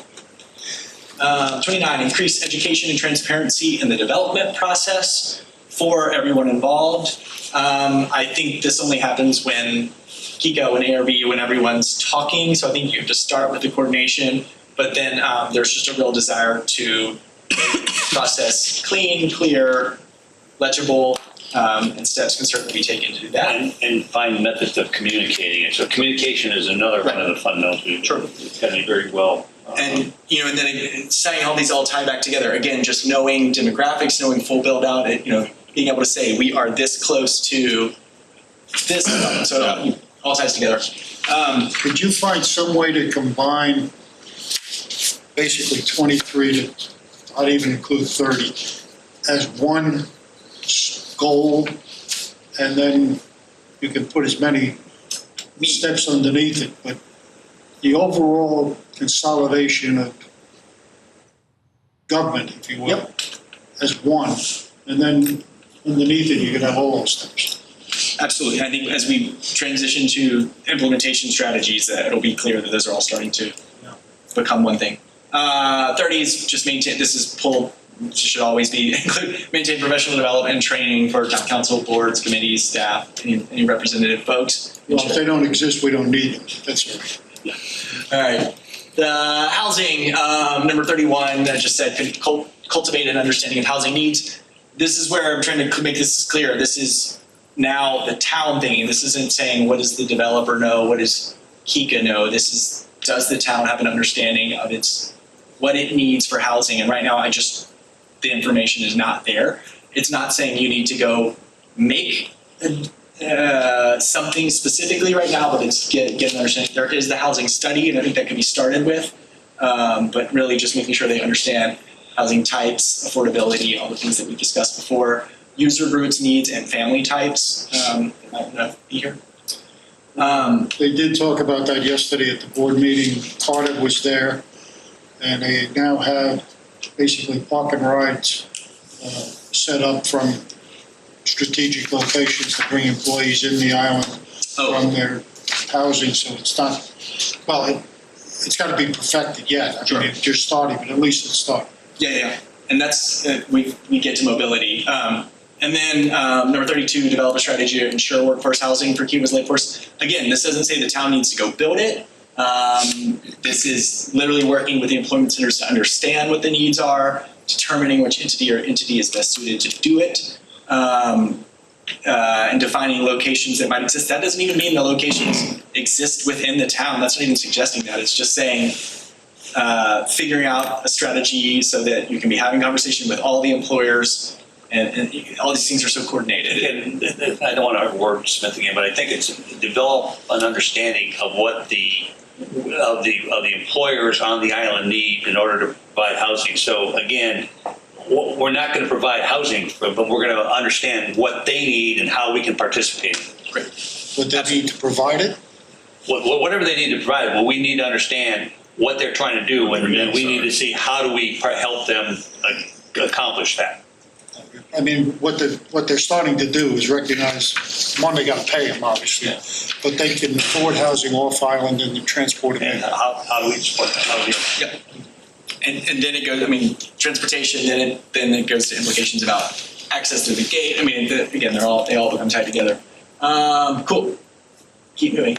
Land use and regulation, this is number 33 is just brought forward. This is basically just continue to improve evaluation of what the land use is, or basically asking, is the current land use setup making what you want it to make? I would suggest that things like the Cape suggest, or people's response to the Cape suggest there might be some honing that could be happening, but I don't want to insert myself into that particular conversation.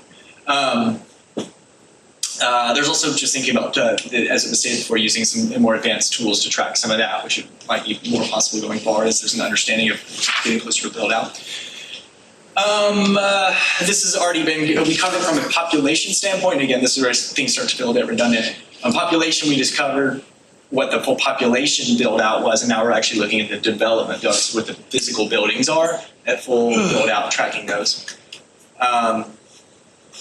Define district character areas across Kiowa as a means to protect and enhance existing communities while accommodating future needs. There's this one little piece that we kind of have heard through different means, that when you look at the land use plan, that there might not be, that there's kind of these special neighborhoods and communities within Kiowa that have the special characters that right now could be better sort of circled around and say, this place feels like this. And so as things go forward, it's got a particular look and feel and flavor to it, and that's both kind of community identity, it's both like it's ARB and what it looks like architecturally, kind of look and feel, so kind of identifying some of those beyond just land use, number, so, which is just cold kind of. Number 36, I don't know that this is the wording that we're going to call it, but encourage a mix of uses that complements the character of Kiowa. Certainly the last part of it complements the character of Kiowa. Consider land use designations that allow for these mix of uses in strategic locations, as we've discussed, commercial, civic, recreational, whatever it is, bringing those closer to people where they live. Ensure that any type of regulations that do this, that they control the look and feel of these areas to maintain the character of the island.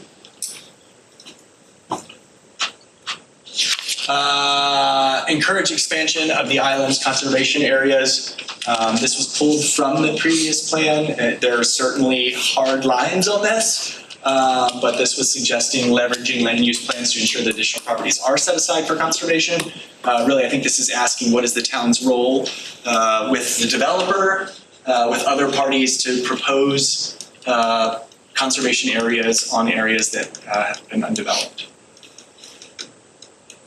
Transportation and mobility, ensure that the island's roadway system is properly planned and maintained to meet safe and efficient mobilities of residents, businesses, and visitors. This was brought forward from the last plan.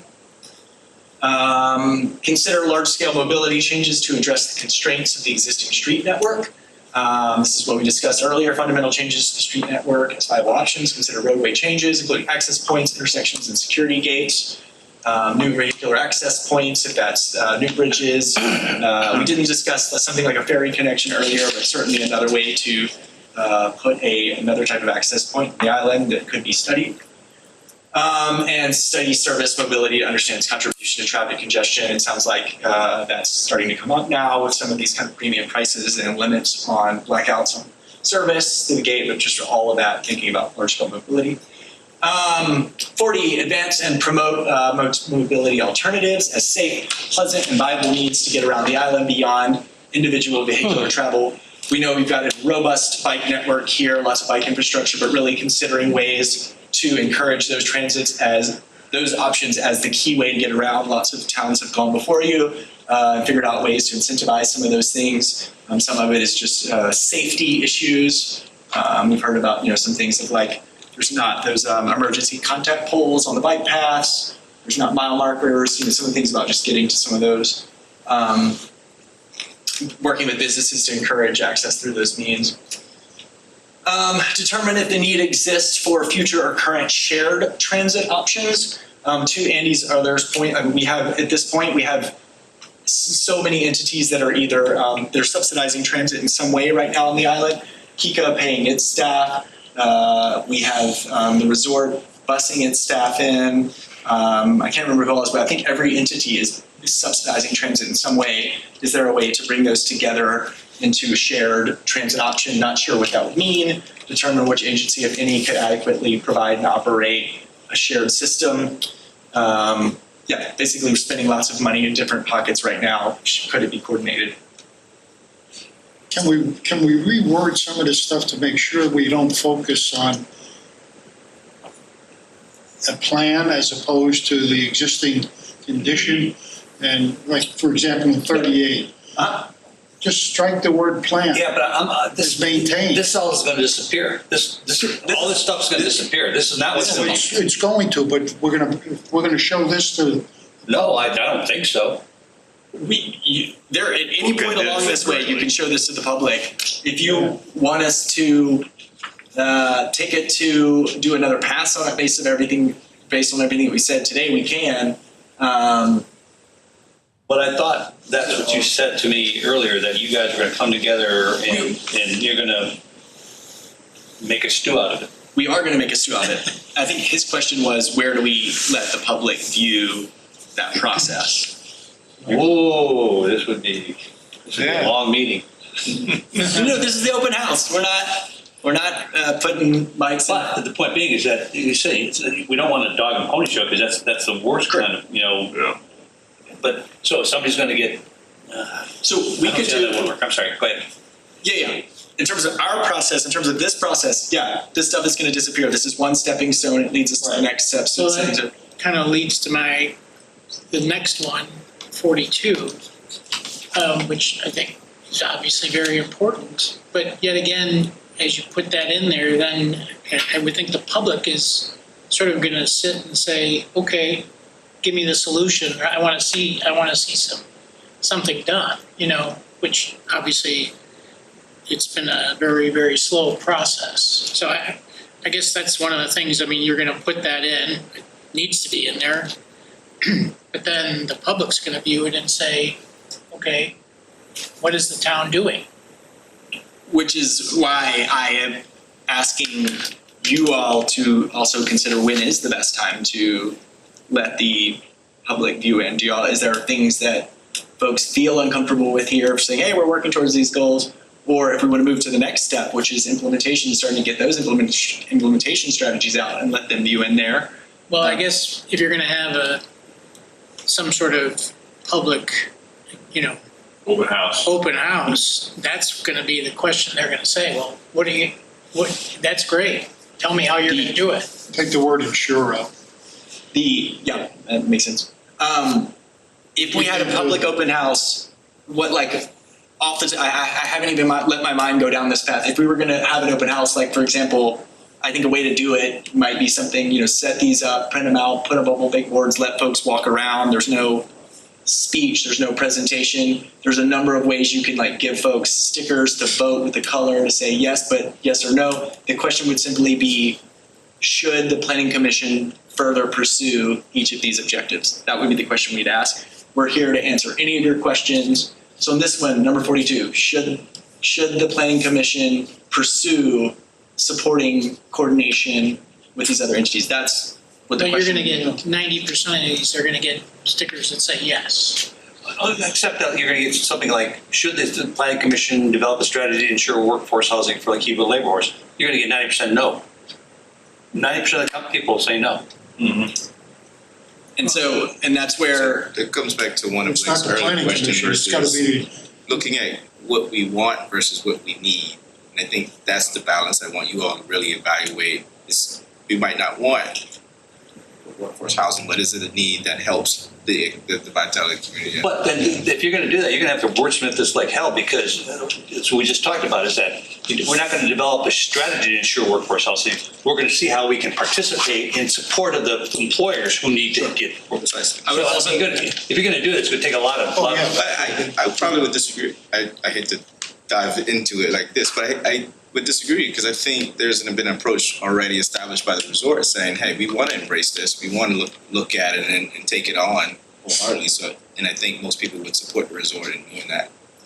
yeah, But we're not talking about the resort. We're talking about the strategic plan for the town of So I'm Kiewah. saying, so what I was saying is them being the driver, the town now can say, hey, we're supporting that initiative. Oh, exactly. That's exactly. Yeah. We'll support it. but I'll add one little point because we're keeping because we're so close. I also want to clarify, a community engagement workshop of that kind is not, for all the reasons that we want it to be, this is still not a democratic process. The community doesn't get to come in and say, we know best on one topic, and we're not thinking about all the ways that are integrated. And that's why we started with this by saying these are all very, very valuable problems. And so if we give red and green stickers and one has like all reds on it, we can say, yeah, that's true. On that one point, we can understand why you disagree, but we've got to look at the other point that you said is important, which is like making you economically viable. And then we've got to bring in workforce housing. And so we're the group that's tasked with saying, how do we integrate these? And so I think that's where there's a slight understanding of these four inputs that we started with at the beginning. They've all got to fold together. All right, keep it. We're so close. Yeah, it's, Blake, the steps that we outlined have to basically support the concept that we're a small town. Mhm. We have basically a limitation on anything that we do here based on existing conditions, based on future growth or whatever.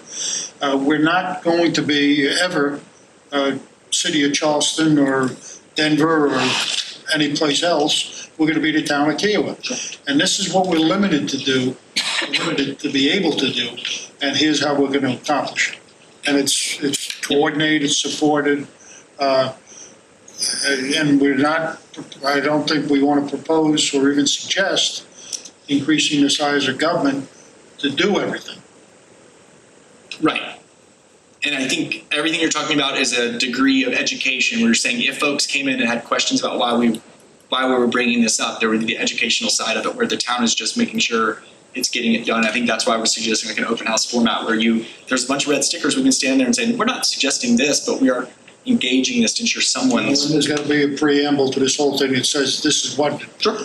this is what it isn't. Yep, absolutely can do it. I think we would put a lot of thought into what that event was and how it felt and what people were hearing. All right, we move pretty quickly. I don't think anyone's probably going to disagree on much about resiliency. Residents, property owners, visitors with a safe and secure environment. Monitor and sustain the adequacy of emergency preparedness plans and communications. Regulate such plans to blah, blah. So everyone knows what happens in an emergency situation. Establish a resiliency strategy for Kiewah. We talked about this a little bit. In the last 10 years, we've definitely moved away from sustainability being one sort of tools to resiliency being the larger umbrella term that brings in a little bit more of risk management and a few other categories, making sure that's sort of all plotted into one plan, making sure there's an entity to oversee it. Keep moving. Last one is priority investments. Just ensuring that there's a capital improvement plan, making sure there's a singular resources that expresses the priorities and the capital needs of Kiewah. Many of these things, if the town is putting funds to them, making sure there's a clear expression of that. Some of this was brought forward from the last one, so I'm not 100% sure where all this stands. Further, develop a strategy by which municipal funds are distributed. It's sort of the same thing. First one's the plan, second one's making sure it's a distribution process. 48, focus on the town's investments on priorities. It's critical to the resiliency. This is brought forward from the last plan. It just said, I think where you were in 2015, there was a sense that the resiliency projects did not have the fund. They weren't being brought to priority. I think this goes back to one of the very first things you said before we started the meeting, when the plans laid out are these kind of environmental sustainability resiliency issues highlighted, and they made a point to say in the priority investments that grouping of things should be at the front of the line. I don't know if folks still feel that exact same way, but it was in there and felt relevant to us. That is the last 5 minutes left. That's right. Good job, Mike. Are there any questions or comments that are sort of hanging big picture or in front of your brain right now that you want to download? I just need to see this, how this, keep doing this. I don't see that yet. I see the individual points and I see points that should tie together, but this. Consolidate and condense. Yeah, you know, Again, one stepping stone, that is the next stepping stone. okay. So I'll wait for that then. I think it might be better received by the public too if we do prioritize. Okay, Just because I think people are gonna look for topics and, great. you know. You can't prioritize the law. The law tells you what Right, right, sections right. we But need. I don't think it says you have to Yeah, it do it in that order. Doesn't- We're not, no, listen, what I'm saying is, and what I'm suggesting is, you have the categories that are required. For the initial presentation, use those categories as your setup for each area. Eliminate the duplication, or the, Yeah, redundancy, yeah. it's really a duplication in the sense that we're saying the same thing in different places. Yep. But eliminate any duplication in effort Yep. throughout the plan. And start with the steps I in disagree. in that area. Because you're gonna have so much redundancy, that, I mean, you're gonna have, coordination here, coordination here, coordination Right. here. That's why I think that should be one of those things, at the start. We have these different stakeholders. We can't get anything accomplished until they're all coordinated. That's right. I think what y'all are going into is strategizing Right, around implementing. community engagement. The questions y'all are asking right now is, when we go to this community engagement phase, how are we gonna present it? I would ask that y'all let John and I, we haven't even discussed that yet. Let us crack it open, let us think about it, let's talk about it. No, we wanna do it. And let us do a pass on it. There's nothing that that I've heard y'all talking about in this discussion right here that I don't think John and I wouldn't have raised our ears anyway. No, that's true. That's true. So okay, please do, go to happy hour. Happy afternoon. Yes, thank you. Bill's Belt is calling. All right, thank you all. I just want to make one note. I sent you all the sort of outline of just the monthly updates. Right. So That's just what you would have take a said. review of that and just kind of. Thank you all for your patience. This is sometimes a clunky process, so I appreciate it.